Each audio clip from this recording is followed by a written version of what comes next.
My name is Millie Allard. I'm 60 years old. And last spring, my son moved me into a storage unit like I was a broken lamp he didn't have room for. It started with kindness, or something that looked like it. He said the guest room needed repainting, said it'd be just for a few nights, like I was going on a little vacation. He even carried my suitcase with both hands, careful like he was handling something fragile. But when we pulled up to that row of orange metal doors on the edge of town, my stomach dropped. The kind of drop that doesn't stop. "I know it looks bad, Mom," he muttered, avoiding my eyes. "But it's just temporary, just a few days." He opened the padlock and gestured inside. My recliner sat in the corner. A blanket, a jug of water, one lamp, the rest of my life, packed into boxes. There was no bed, no sink, no windows, just corrugated metal and dust. "We'll figure things out next week," he said. Then he left. That was the last time I saw him face to face. I remember standing there, still holding my purse, looking around like maybe this was a prank. I whispered Walt's name, my husband, gone 3 years now, like he might walk through that door and laugh, saying, "All right, Millie, joke's over." But no one came. That first night, the cold bit through the blanket. I wrapped myself in my old coat and tried to sleep sitting up. Outside, I heard the hum of traffic and the distant bark of a dog. But inside, the silence was so heavy, it felt like the boxes were watching me. No one told me this is what aging could look like, that after decades of raising children, nursing a dying husband, and paying every bill on time, I'd be tucked away like seasonal decorations. My name is Millie Allard. I am not forgotten, and this is how I started to build a life they could never contain. The second night, the cold settled into my bones like it was claiming permanent residence. I had always believed I was a strong woman, tough as nails, Walt used to say, but nothing prepares you for being locked inside a box meant for bicycles and holiday junk. The worst part wasn't the ache in my knees from sleeping upright or the throb in my lower back from the concrete. No, the worst part was the stillness. It felt like being buried before death. The lock clinked on the third day. I scrambled to my feet, heart pounding like a child waiting for Christmas. Darren stood there with a fast food bag in one hand and his phone in the other. He didn't look up. "Just checking in," he muttered. "I'll bring more stuff this weekend." He was gone before I could ask why. Why he wasn't fixing the guest room. Why my phone was disconnected. Why my name had stopped being Mom and become a burden. I sat back down on the cold concrete, wrapping my coat tighter around me. I reached into one of the boxes labeled Teaching. Inside was a worn folder, my old lesson plans, marked up assignments, and letters from students.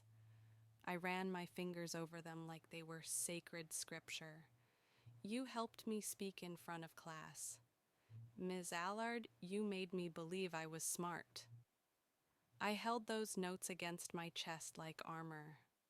That night, I found a little tea light from a box of old Christmas decorations and lit it inside an aluminum pie tin.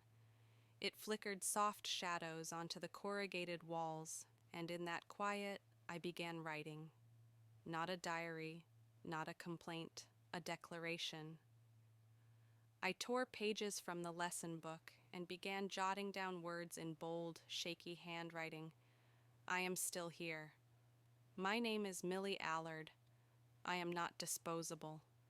I stuck the notes onto the inside walls with packing tape, one each night, a growing mural of survival. They thought I'd be silent, that I'd accept this, but they underestimated a woman who taught 30 years in public school and buried a husband without missing a mortgage payment. I had weathered harder things than this box. And I wasn't done writing my story. Cardboard has a smell. That's the first thing you learn when you start sleeping beside it. It's dry, dusty, and old, like memories nobody asked to remember. Each night, I curled up next to boxes labeled in black Sharpie: winter coats, kitchen gadgets, Walt's tools. The ink had bled with moisture, turning labels into ghosts of who I used to be. I gave them names to keep myself sane. The tall one with my wedding china was Glory. The box with old Christmas lights that barely worked became Hope. The one with my burned waffle iron, Regret. Naming them gave me structure, friends, company.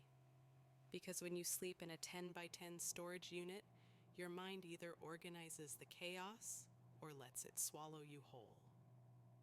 The floor was concrete, rough and cruel.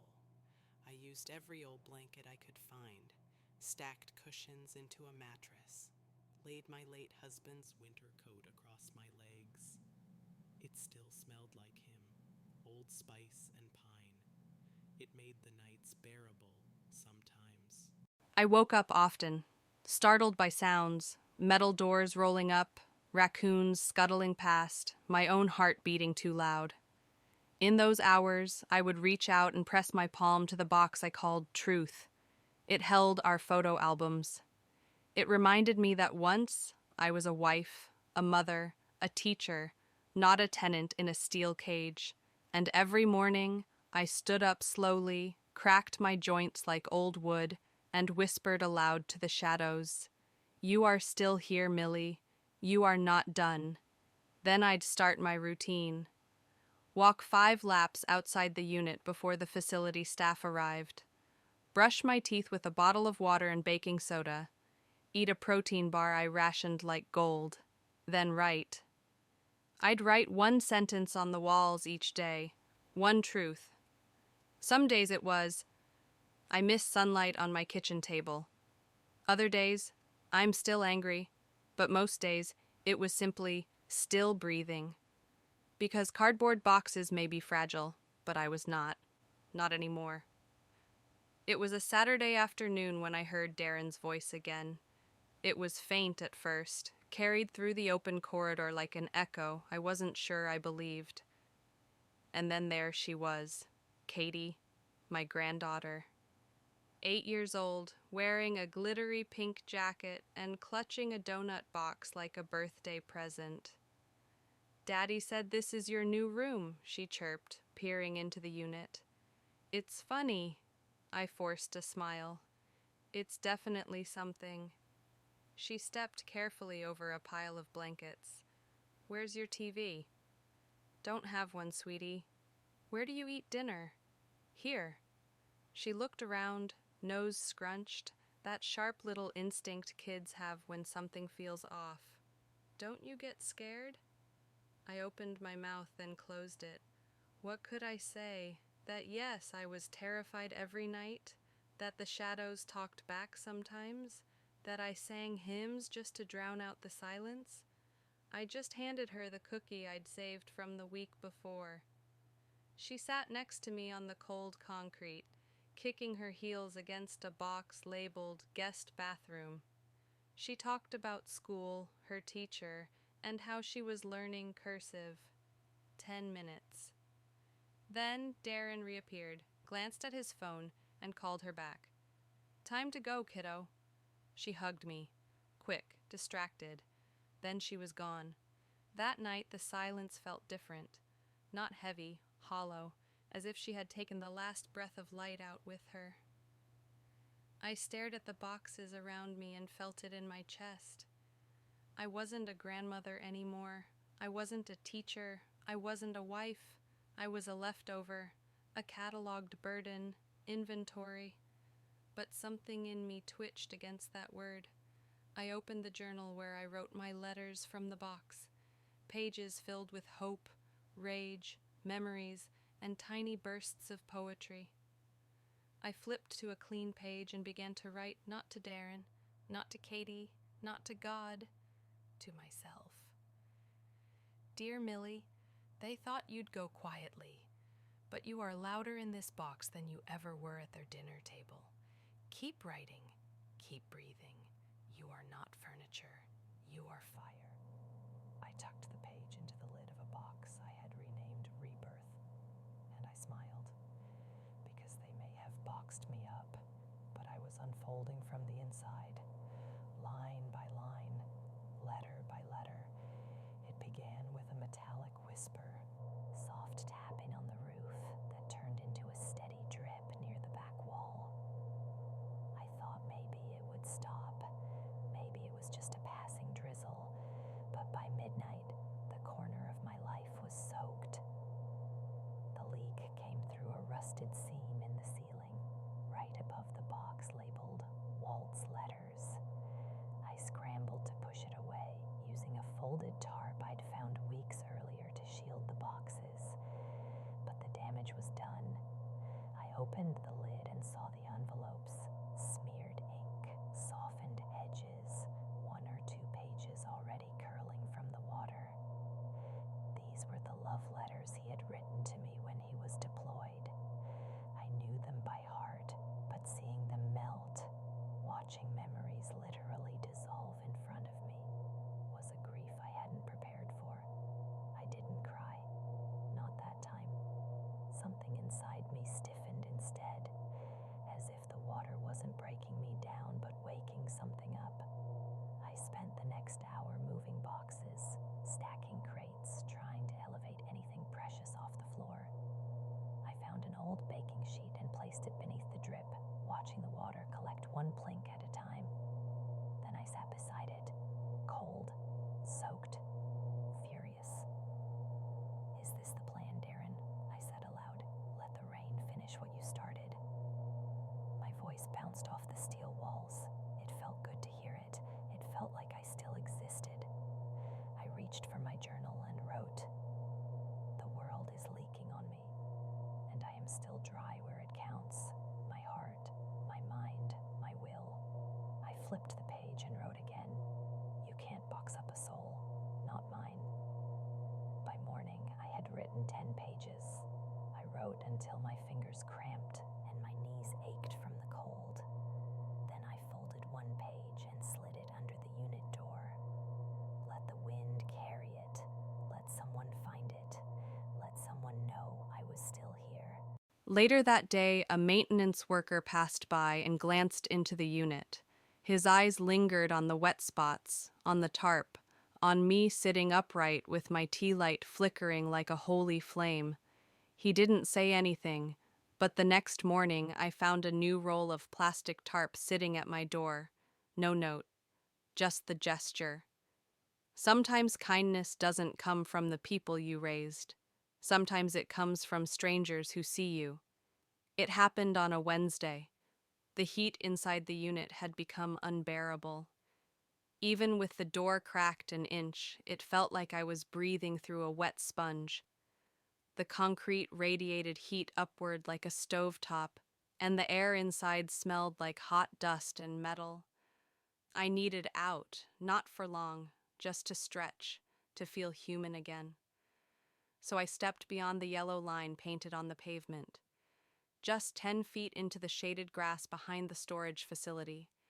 I kicked off my shoes and let the coolness soak into my soles. For a brief second, I remembered my backyard, Walt pushing a lawnmower, the scent of lemonade on the porch. Then a voice cut through the memory like a knife. "Ma'am, you can't be back here." A young man in a golf cart, probably no older than 25, wearing a red polo with the facility's logo.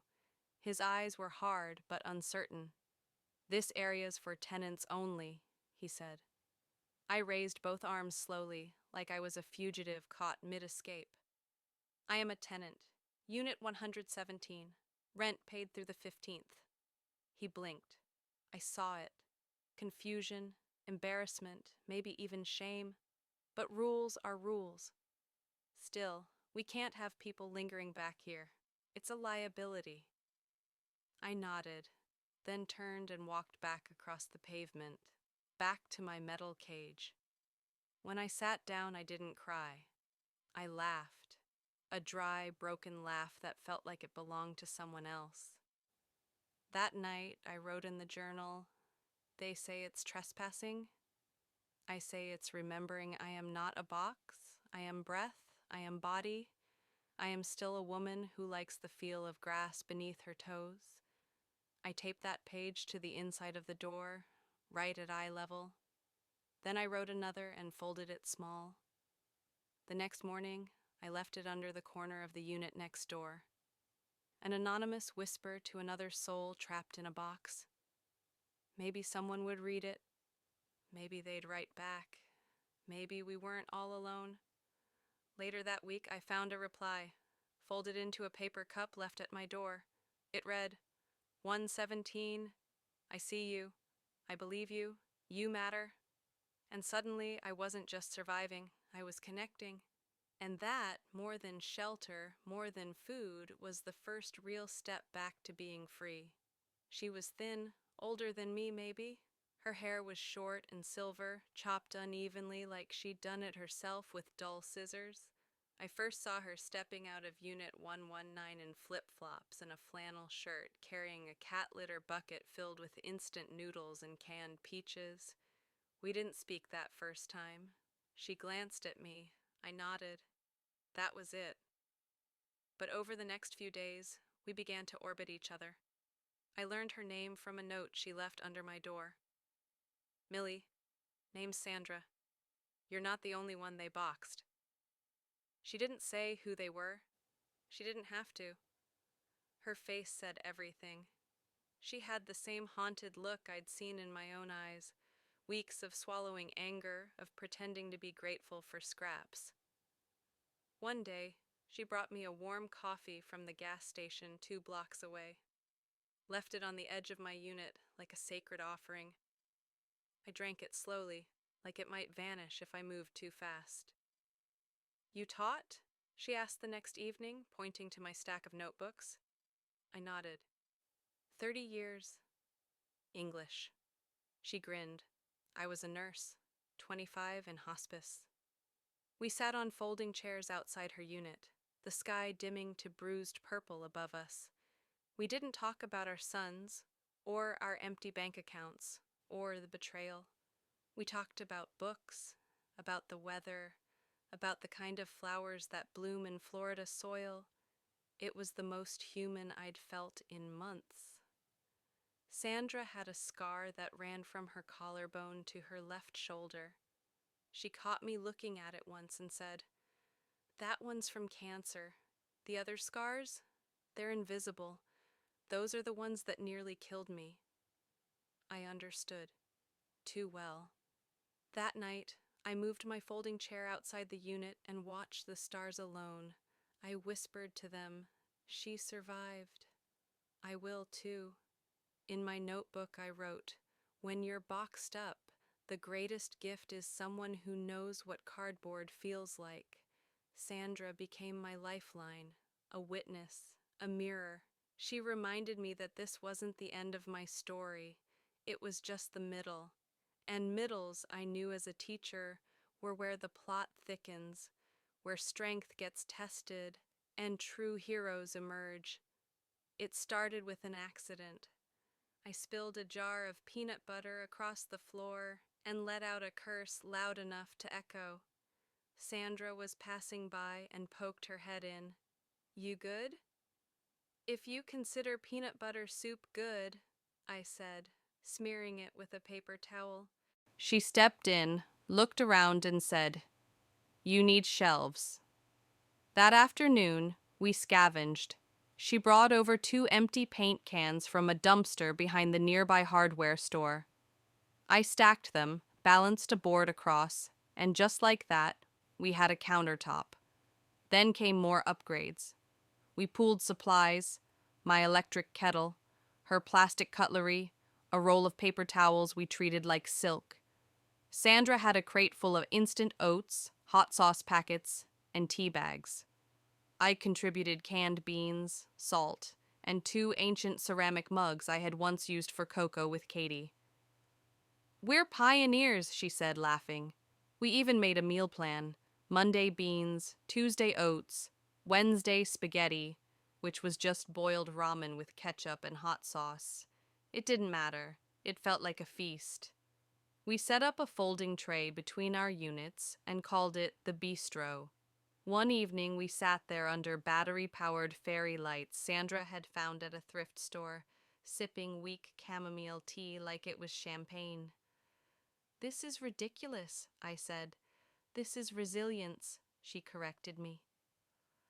I wrote in my notebook that night, "A kitchen isn't just a place with cabinets. It's a space where dignity simmers and friendship is stirred." We even hosted a dinner party once, just the two of us, eating peanut butter crackers and sharing stories about our first apartments. I told her how Walt used to bring home roses from the gas station when he had a good day at work. She told me about the time she fell in love with a woman named Irene who moved away before Sandra could say a word. We both cried, and we both laughed, because even inside a storage unit, joy still lives, and kitchens, even ones made of paint cans, become temples when two people sit together and decide to keep hoping. The knock came early, just past sunrise, a hard, official rap against metal that sent my heart plummeting into my stomach. I barely had time to hide the kettle behind a box before the latch lifted, and a tall man in a navy jacket stepped into view. "Morning," he said. "Routine inspection. Someone reported unauthorized activity in the units." My throat dried up. I stood in the middle of my little home, heart racing. The fairy lights were off, the kitchen hidden behind draped sheets. I looked like a woman standing in clutter, not a woman living in it. "Just organizing," I said. "It's my son's stuff. He travels. I help him sort it." He peered inside. His eyes landed on the plastic drawers, the carefully stacked bins, the tea-stained mug by my chair. "You sure you're not sleeping here?" I smiled. Small, empty, practiced. "Of course not." He paused, nodded once, jotted something in a notepad. "Be mindful," he said. "Storage units aren't zoned for habitation. You'll get one warning. Next time, we'll have to take action." Then he left.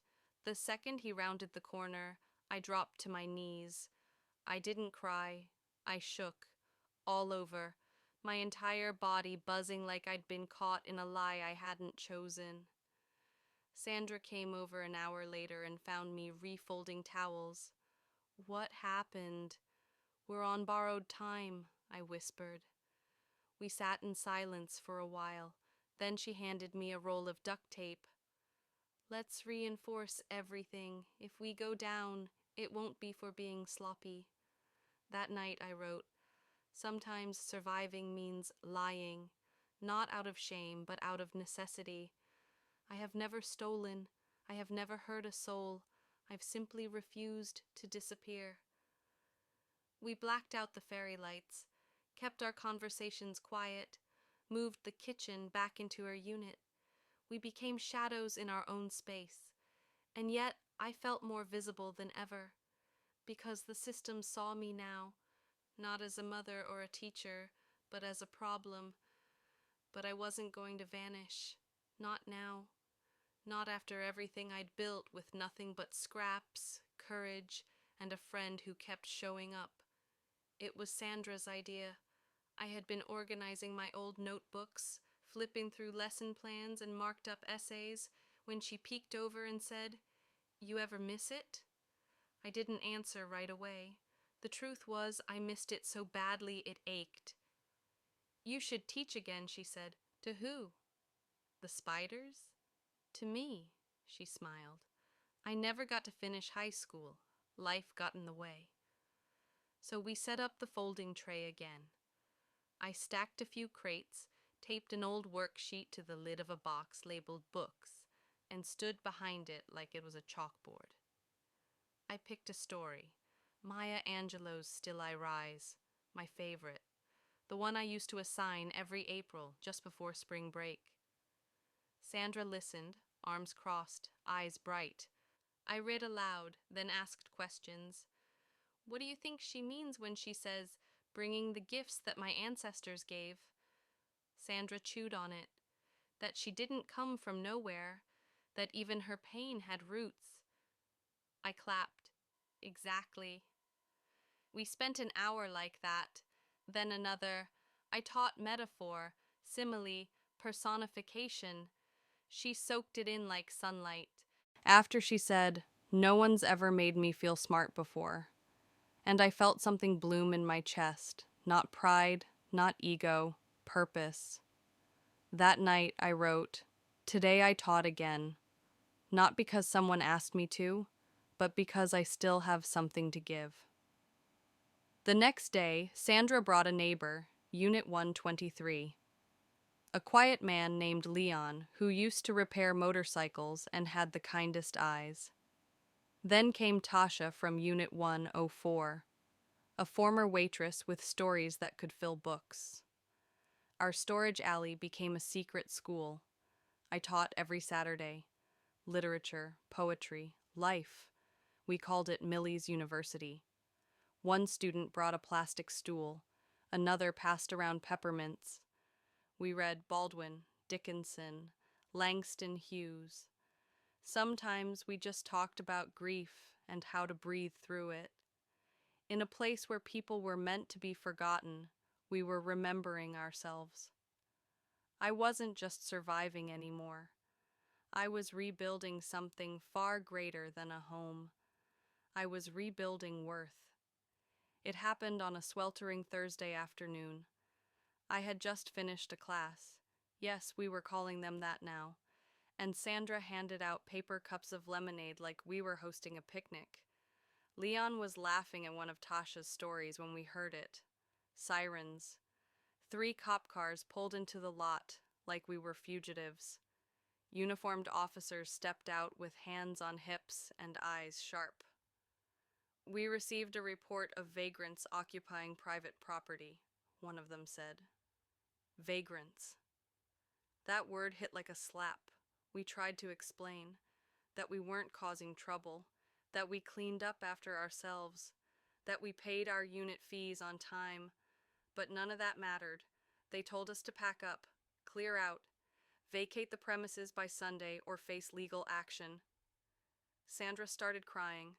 I stood still, too still, like a bone about to snap. When they left, I walked back into my unit, pulled out my notebook, and opened a new page titled, "They Want Silence. Let's Give Them a Microphone." That night, I wrote an email to every local news outlet I could find. I told them the story. Seniors and struggling folks living in boxes, building community out of nothing. I attached a photo of Millie's University, our makeshift school in the alley of cast-offs. 3 reporters responded. One asked to come the next morning. I said yes. By 10 a.m., a woman with a camera and a soft voice was interviewing Sandra outside her unit. Leon showed her how we built a pantry out of milk crates. I read a Maya Angelou stanza on camera, my voice shaking but strong. Still, like dust, I'll rise.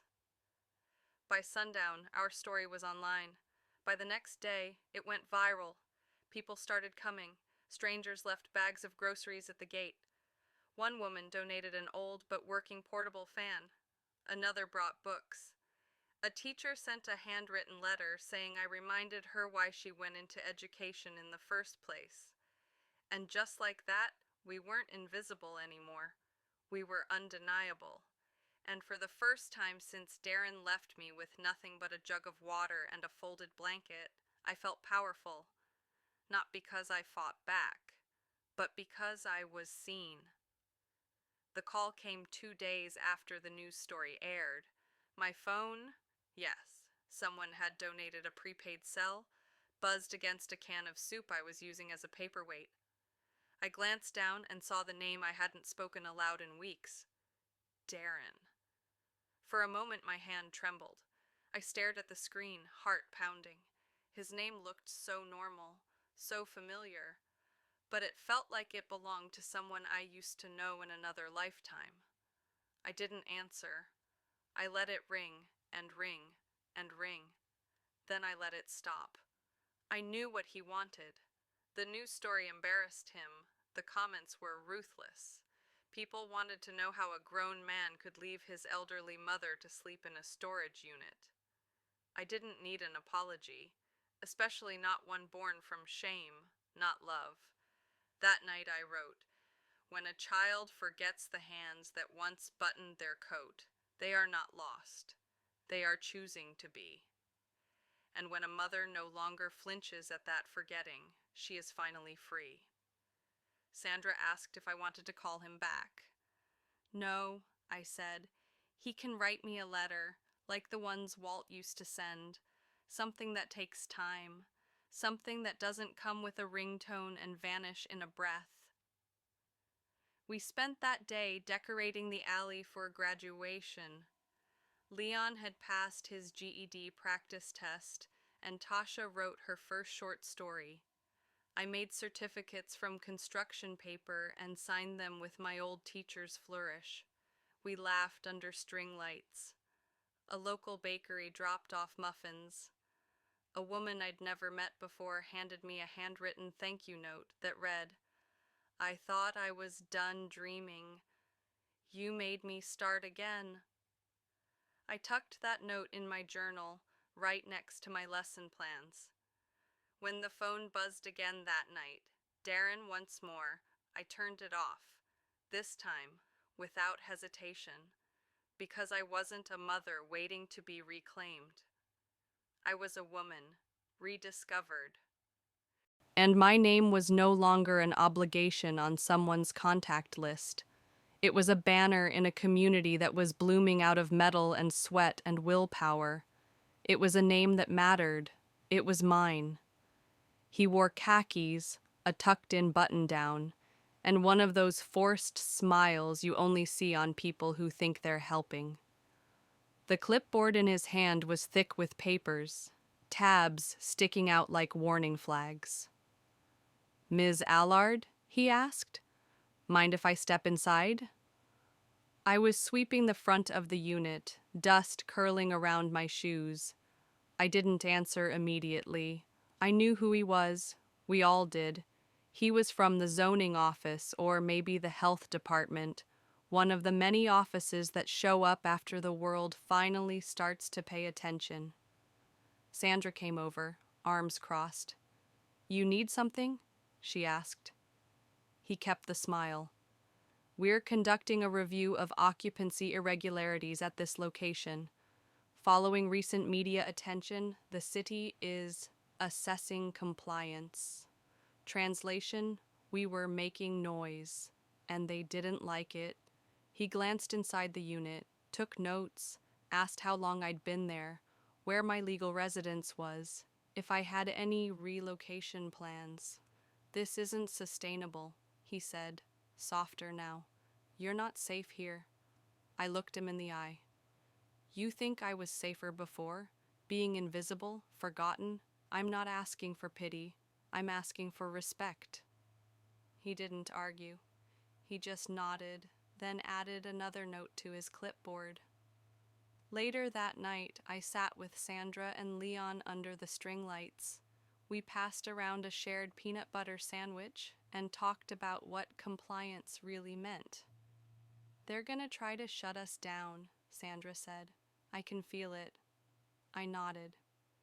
"Then we get louder." I went back to my journal and wrote, "When a system built to forget us begins to notice, it doesn't mean we've won. It means we've begun. We're not asking for comfort, we're demanding recognition." And so the next day I began to write something bigger, not just entries, not just reflections, a book titled Letters from the Box, because if they were going to box us in, I was going to write my way out. I posted the first chapter from my journal on a community website, just a small excerpt, nothing fancy. A single photo of my folding chair, a candle, and the line I'd taped to the inside of the door. They tried to store me away, but I don't fit in boxes. I expected maybe a few views, a kind comment or two from strangers with good hearts. Instead, the post exploded.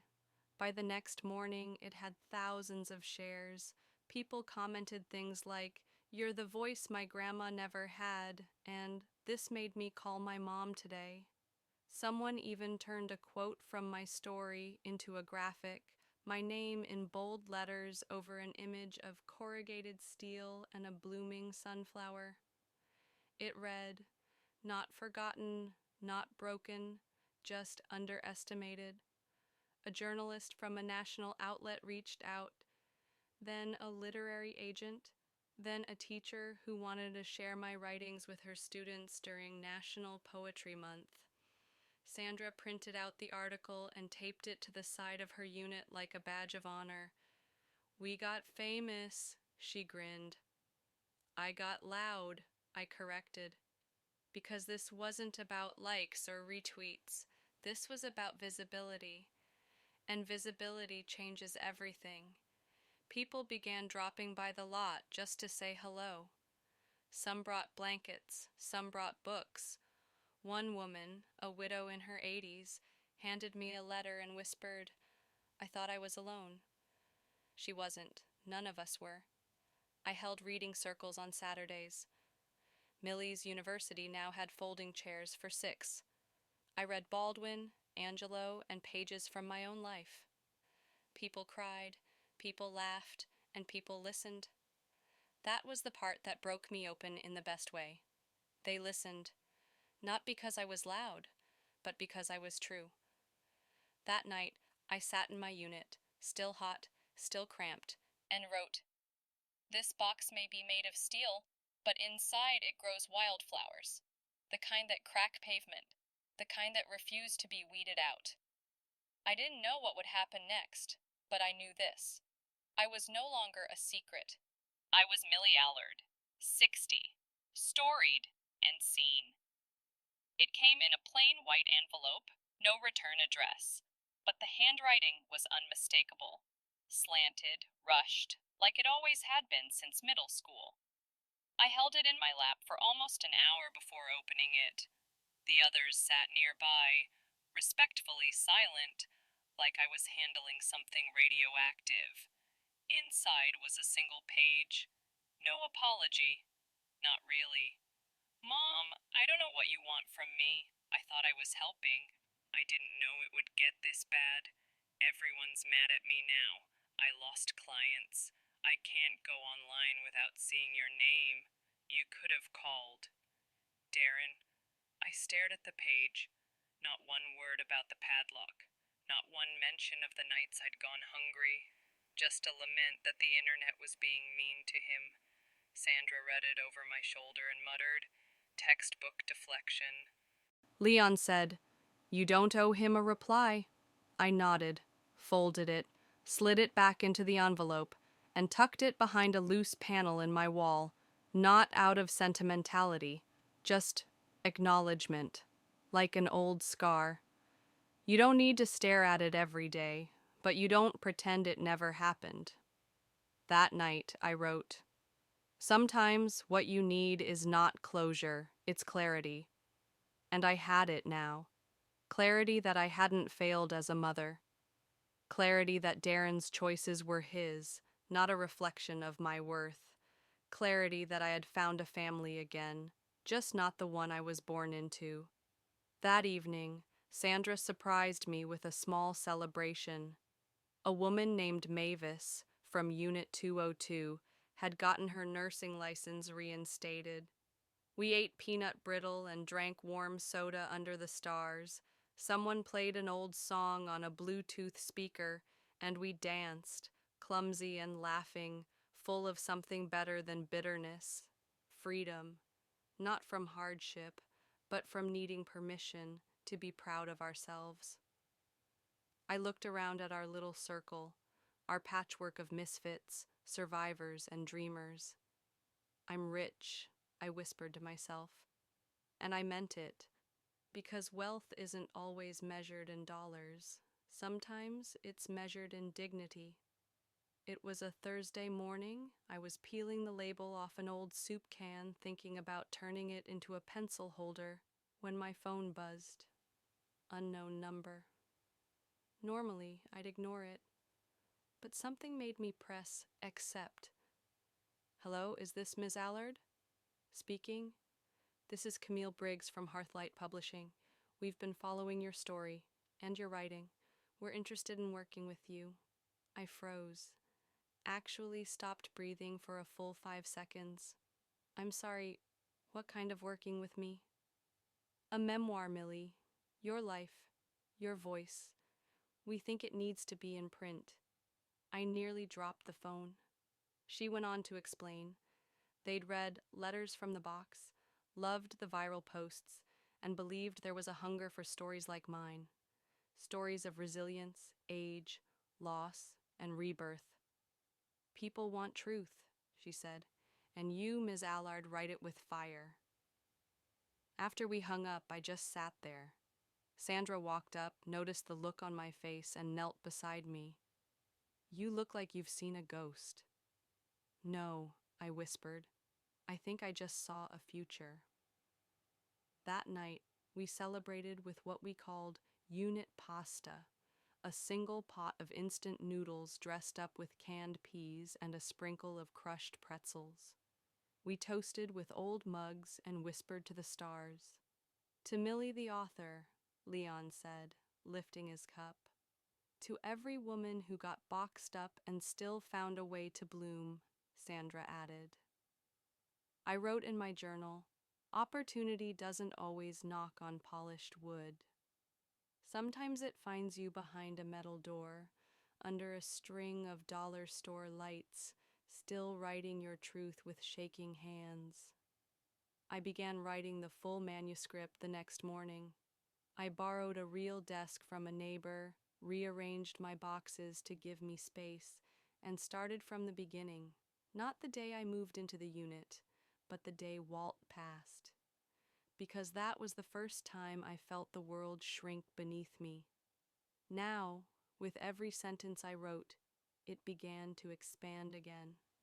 And so did I. The invitation came in a thick envelope with gold lettering. I almost tossed it, thinking it was another ad or someone trying to sell me miracle wrinkle cream. But inside was a formal letter, signed by the director of the Oregon State Humanities Council. They wanted me to speak at their annual event in Portland, in front of a live audience, me, Millie Allard, the woman who used to sleep on a camping pad between boxes labeled old socks and Thanksgiving plates. I showed the letter to Sandra and Leon. You have to go, they said in unison. I hadn't worn a real dress in years.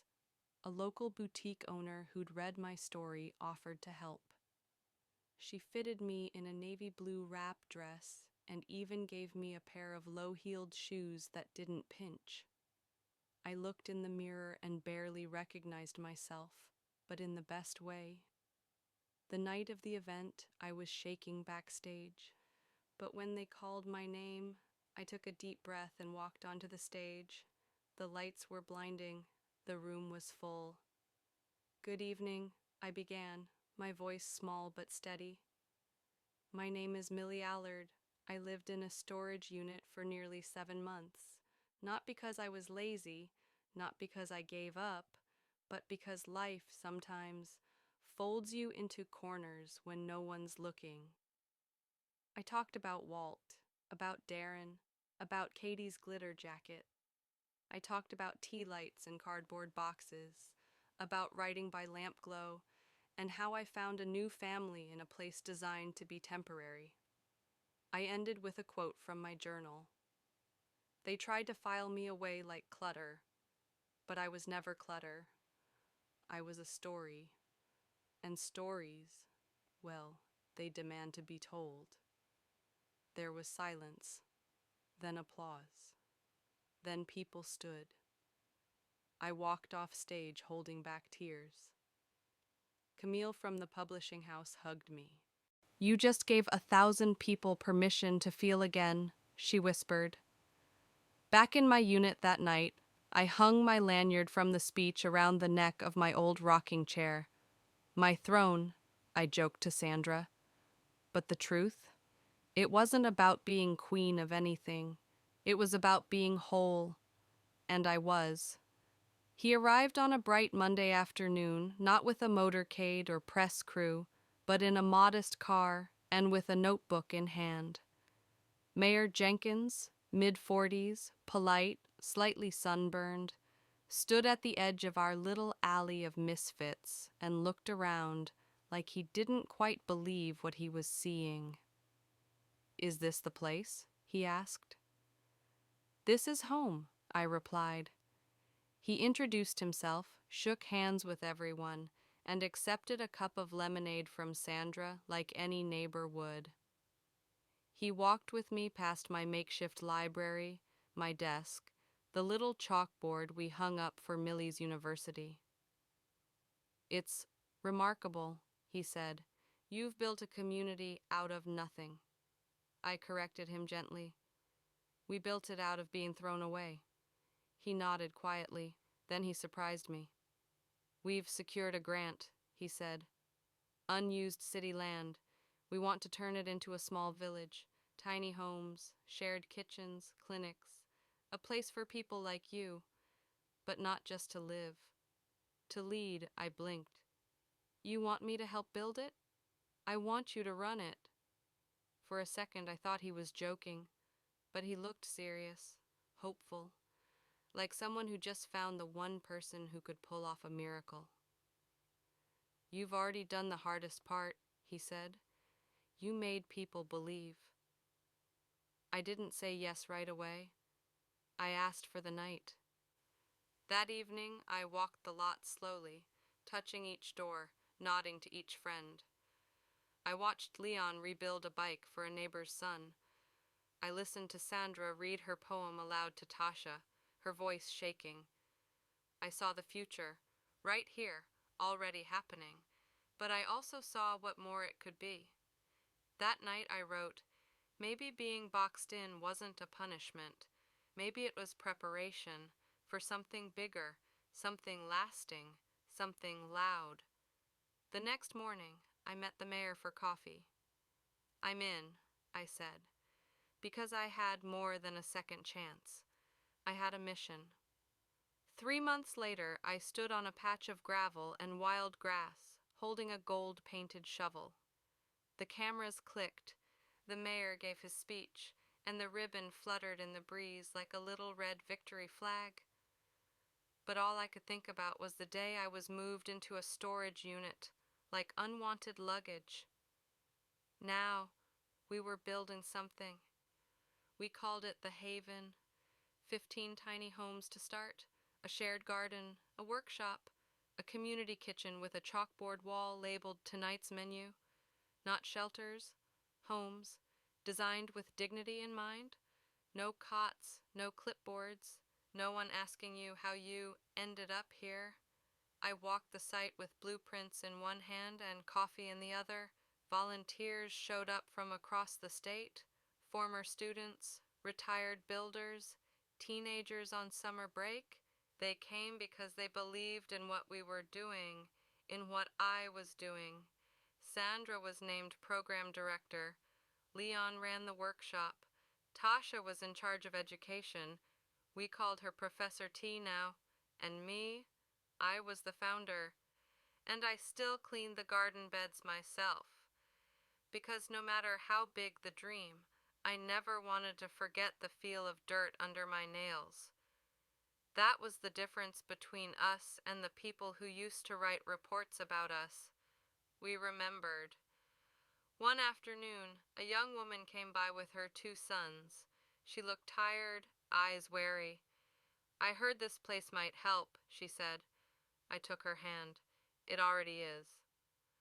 That night, as the sun dipped low behind the frames of half-built homes, I stood on the steps of the community hall, and read aloud a passage from Letters from the Box. I saw people nod, eyes shining. We weren't surviving anymore. We were thriving, not despite the storage unit days. Because of them, those boxes taught me how to build from the inside out, how to stack broken things until they resembled hope. And that's what the Haven was made of. Hope hammered into place with the hands of those once forgotten. I visited the old unit one last time. Unit 118. Still tucked between two rusted doors, still smelling faintly of oil and summer heat. The padlock was gone, the floor was clean, my rocking chair had been donated. The string lights, long removed, it looked ordinary, like any other space used to store things people wanted out of sight. But I didn't cry. I stood in the doorway and whispered, "Thank you." Because that unit broke me and built me. That metal box stripped away the noise, the expectations, the false comforts. It gave me silence, and in that silence, I heard my own voice again. Now, at the Haven, I wake up every morning to laughter, the clatter of pans, and sometimes even birdsong. We host weekly potlucks. We've started a book club.